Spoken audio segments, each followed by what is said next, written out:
दहेज मांगो जी, मेरे पापा को छुट्टे रात जी और जान से मारने की कोशिश करो जी, ज़्यादा से ज़्यादा सामान दिया जी, जब भी नगद पैसे मांगो और मना करो तो जी मारने की कोशिश करो। रात भी तो ताला लगा घर का तकिया मुँह पर रखकर जी जान से मारने की कोशिश कर देते।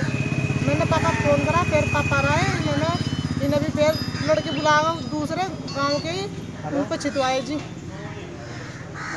ये लड़की की हमने शादी कर दी ग्राम फतेहपुर में। हमें लोग बार बार मार पीट रहे, दहेज मांगो जी बार बार। इससे ज़्यादा हमने अपनी हद से ज़्यादा दहेज दिया उन लोगों को, और फिर भी बार बार बच्चों को मारने के एक बार मिट्टी तेल छिड़क कर रात इन्होंने तकिया मुँह पर रखा और उसमें मारने की कोशिश करी जी। हम गए, हमारे परिवार करा जी। क्या मांग करते हैं ससुराल वाले?